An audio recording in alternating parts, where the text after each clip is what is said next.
मुझ पर तरस मत दिखा ये ज़िंदगी, मुझ पर तरस मत दिखा ये ज़िंदगी, मैं कोई बेचारी नहीं हूँ, मैं कोई बेचारी नहीं हूँ। तेरे सामने खड़ा होकर लड़ूँगी तुझसे, तेरे सामने खड़ा होकर लड़ूँगी तुझसे, क्योंकि मैं अभी तक हारी नहीं हूँ, हारी नहीं हूँ। भीमराव अम्बेडकर जी कहते हैं कि शिक्षा उस शेरनी का दूध है, शिक्षा उस शेरनी का दूध है जो जितना पिएगा वो उतना ही दहाड़ेगा।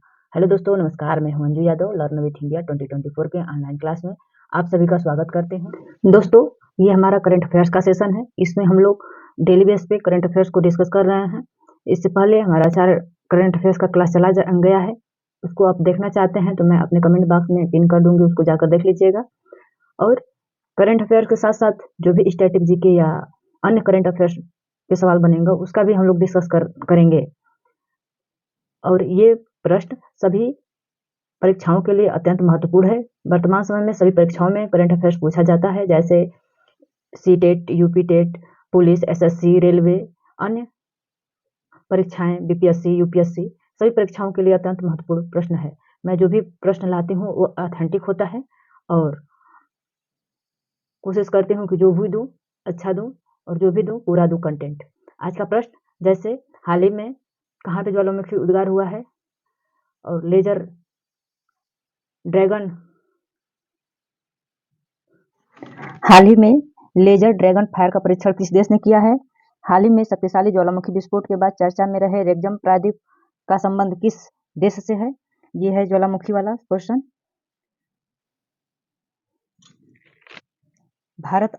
भारत और सेशल्स के बीच में कौन सा युद्धाभ्यास हुआ है? प्रसार भारती हाउस के नए चेयरमैन कौन हैं?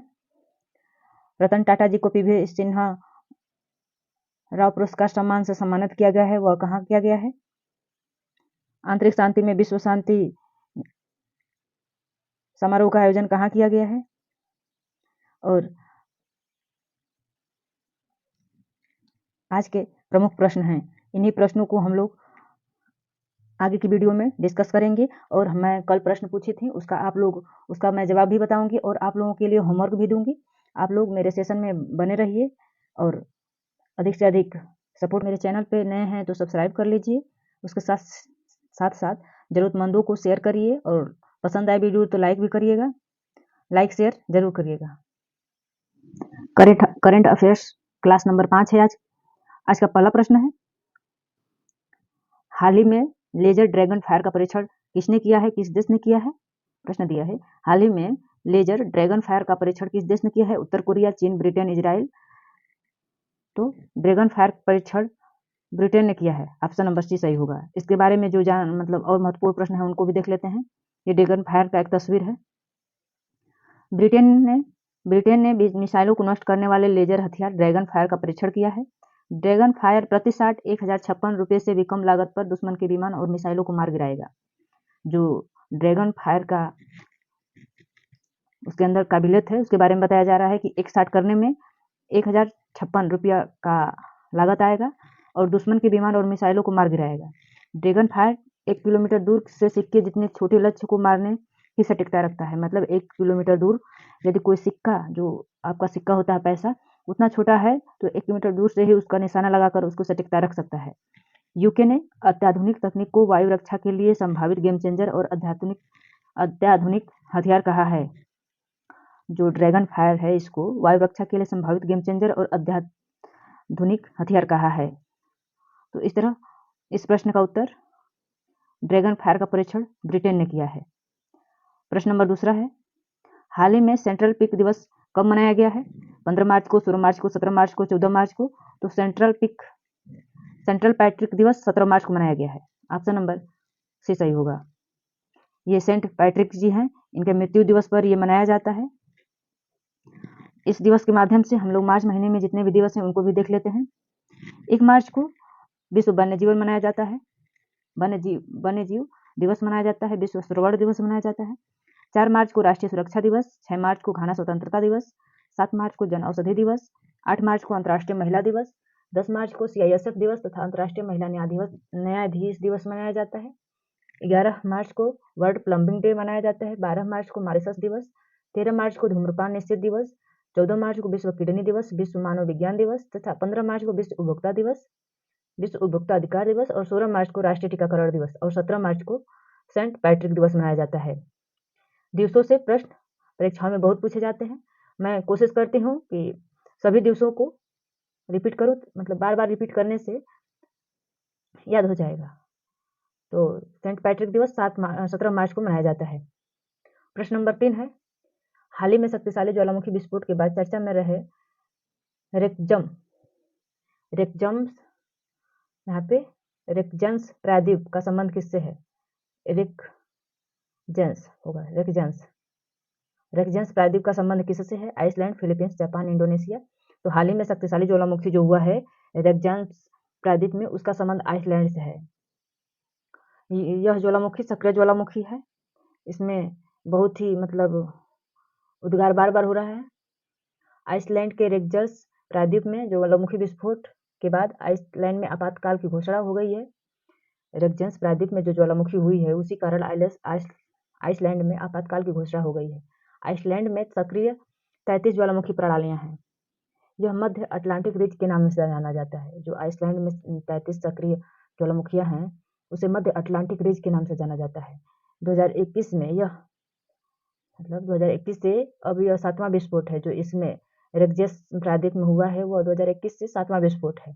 वैज्ञानिकों का मानना है कि यह एक नए ज्वालामुखी युग में प्रवेश कर रहा है। यह क्षेत्र जो है नए ज्वालामुखी युग में प्रवेश कर रहा है जो दशकों या सदियों तक चल सकता है।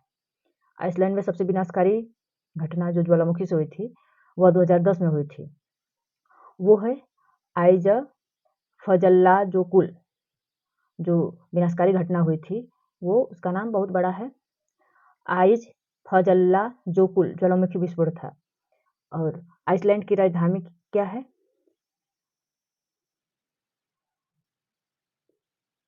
रेकजाइक। आइसलैंड की राजधानी रेकजाइक है। अगला प्रश्न है,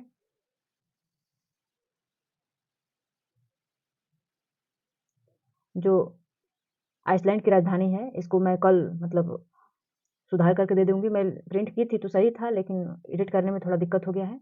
रेकजाइक होगा, इसका कल मेंशन करके सही दे दूंगी, बता दूंगी। प्रश्न नंबर 4 है, भारतीय सेना संयुक्त सैन्य अभ्यास लमिटी 2024 किसके साथ प्रारंभ करेगी? तो भारतीय सेना संयुक्त सैन्य अभ्यास लमिटी 2024 सेशल्स के साथ शुरू करेगी। भारत सेशल्स के बीच संयुक्त सैन्य अभ्यास लिमिटी 2024 में होगा या हो रहा है इस समय। भारतीय सेना और सशस्त्र रक्षा बल ADF के बीच 18 से 17 मार्च 2024 तक संयुक्त अभ्यास लिमिटी 2024 के 10वें संस्करण का आयोजन हुआ है जो वर्तमान में चल रहा है। इसमें भाग लेने के लिए भारतीय सेना की टुकड़ी सेशल्स के लिए रवाना हो गई है और ये लिमिटी सैन्य अभ्यास 18 से 27 मार्च के बीच में हो रहा है वर्तमान में। प्रश्न नंबर 5 है, हाल ही में प्रसार भारती के अध्यक्ष किसे नियुक्त किया गया है? किशोर मरकाना को, संजय कुमार को, SS राजीव को, नवनीत कुमार सहगल को। तो प्रसार भारती के अध्यक्ष नवनीत कुमार सहगल को नियुक्त किया गया है। ये नवनीत कुमार सहगल जी हैं, इनके बारे में थोड़ा जान लेते हैं। ये IAS अधिकारी हैं और प्रसार भारती के नए अध्यक्ष के रूप में कार्यभार संभाल रहे हैं। श्री सहगल यूपी कैडर के 1988 के सेनावृत्त नौकरशाह हैं। अगला प्रश्न है,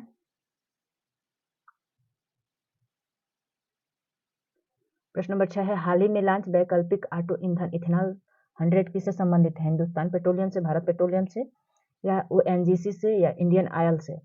तो हाल ही में लॉन्च वैकल्पिक ऑटो ईंधन इथेनॉल इंडियन ऑयल से संबंधित है। हाल ही में लॉन्च वैकल्पिक ऑटो ईंधन मेथनॉल, ऑप्शन नंबर बी सही होगा, इथेनॉल 100। केंद्रीय मंत्री हरदीप सिंह पुरी नई दिल्ली में इंडियन ऑयल के एक क्रांतिकारी ऑटोमेटेड इथेनॉल 100 लॉन्च किया है। ग्राहक 5 राज्यों जैसे महाराष्ट्र, कर्नाटक, उत्तर प्रदेश, नई दिल्ली और तमिलनाडु में चुनिंदा 183 खुदरा दुकानों पर इथेनॉल 100 का लाभ उठा सकते हैं। अगला प्रश्न है, हाल ही में PV Narasimha Rao memorial award से किसे सम्मानित किया गया है? अमिताभ घोष से, रतन टाटा से, रिकेन आयामोई से या मुकेश अंबानी को, तो हाल ही में PV Narasimha Rao memorial award से रतन जी टाटा को सम्मानित किया गया है। ये बीच में रतन जी टाटा हैं और ये परोपकार कार्य के लिए दिया जाता है। रतन टाटा जी ने अपने पूरी कमाई का आधा हिस्सा गरीबों में और देश के विकास में खर्च कर देते हैं। रतन टाटा को परोपकारी कार्य के लिए PV Narasimha Rao memorial award से सम्मानित किया गया है। यह समारोह यहाँ पे होगा। यह समारोह 15 मार्च 2024 को मुंबई महाराष्ट्र में हुआ था। रतन टाटा जी को इससे पहले भारत के 2 सर्वोच्च नागरिक पुरस्कार पद्म विभूषण 2008 में और पद्म भूषण 2000 में मिल चुका है और ये PV Narasimha Rao memorial award 15 मार्च को मिला। अगला प्रश्न है, हाल ही में वैश्विक आध्यात्मिकता महोत्सव 2024 का आयोजन कहाँ हुआ है? अहमदाबाद में, मुंबई में, नई दिल्ली में, हैदराबाद में। तो हाल ही में वैश्विक आध्यात्मिकता महोत्सव 2024 का आयोजन हैदराबाद में हुआ है। इस महोत्सव का थीम था आध्यात्मिक शांति, आंतरिक शांति में विश्व शांति। केंद्रीय संस्कृति मंत्रालय ने हार्मफुलनेस फाउंडेशन के सहयोग से 14 से 17 मार्च 2024 तक तेलंगाना के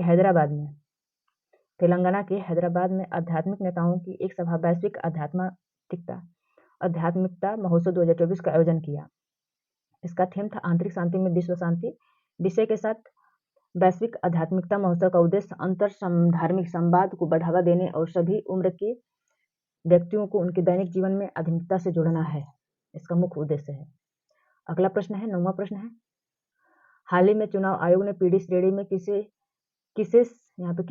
नेशनल आइकॉन नामित किया है? प्रमोद भगत को, अवनी रखेटा को, शीतल देवी को, सुंदर सिंह को।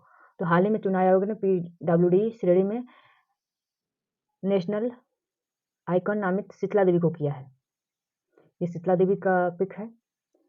16 मार्च 2024 को नई दिल्ली के कर्नैल सिंह स्टेडियम में पारा आर्चर और अर्जुन पुरस्कार विजेता सुश्री शीतला देवी को चुनाव आयोग ने पीडब्ल्यूडी श्रेणी में नेशनल आइकॉन नामित किया है। शीतला देवी जम्मू कश्मीर के किश्तवाड़ के लओइधर गांव की रहने वाली है। थोड़ा जम्मू कश्मीर के बारे में जान लेते हैं। जम्मू कश्मीर का क्षेत्रफल 42,241 वर्ग किलोमीटर है। जनसंख्या वहां पर 1.24 करोड़ है 2011 की जनगणना के अनुसार। स्थापना 26 अक्टूबर 1942 को हुआ था यूटी के रूप में। 31 अक्टूबर 2019 के रूप में हुआ था। वहाँ की राज्य की आधिकारिक भाषा उर्दू है। अन्य में कश्मीरी, डोंगरी, पहाड़ी, बाल्टी, लद्दाखी, पंजाबी, गुज्जरी, बाहरी आदि हैं। पड़ोसी राज्य हिमाचल प्रदेश और पंजाब है। राजधानी श्रीनगर ग्रीष्मकाल में और जम्मू शीतकालीन में होती है। संसद सदस्य लोकसभा में 5 है, राज्यसभा में 4 है। विधायिका एक सदनीय है, 144 सीटें हैं। आज का अंतिम प्रश्न है, सुपारी रिपोर्ट के अनुसार वर्ष 2019 से 23 के बीच दुनिया का शीर्ष हथियार आयातक, यहाँ पे आयातक होगा, कौन था? इजरायल, भारत, सऊदी अरब और यूक्रेन।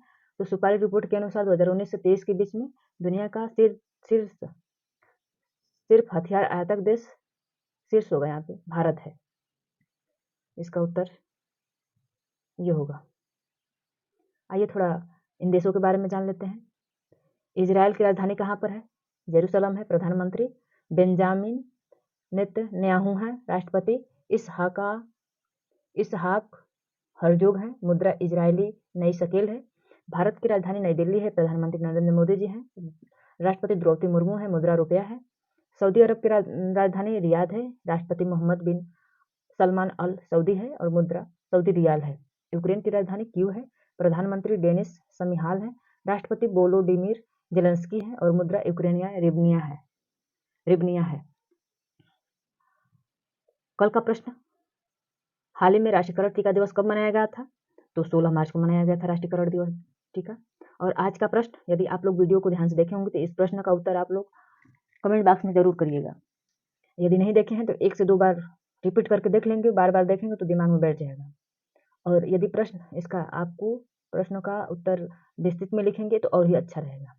हाल ही में शक्तिशाली विस्फोट, ज्वालामुखी विस्फोट के बाद चर्चा में रहे रेक्जम प्रायद्वीप का संबंध किससे है? Iceland, Finland, Philippines, Japan, Indonesia से। तो इसका उत्तर आप कमेंट बॉक्स में जाकर जरूर दीजिएगा। दोस्तों, मैं वीडियो सतर्कता प्रयासों के बावजूद प्रश्नों में कुछ कमियां त्रुटियां रहने की संभावना हो सकती है, क्योंकि मैं भी एक आम इंसान हूं। अतः आप सभी पाठकों से सादर सुझाव आमंत्रित है। आप मेरे में जो भी कमी है उसका कमेंट बॉक्स में जाकर सुझाव दे सकते हैं। और दोस्तों आप नए हैं मेरे चैनल पर सब्सक्राइब ज़रूर कर लीजिएगा और इसके साथ-साथ बेल घंटी का आइकन भी दबा लीजिएगा ताकि सबसे पहले आपके पास मेरा नोटिफ़िकेशन पहुँच सके।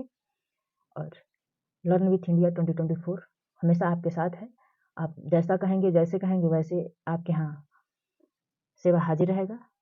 पूरा वीडियो देखने के लिए धन्यवाद और कमेंट करके ज़रूर बताइएगा कि मेरा सेशन कैसा लगा।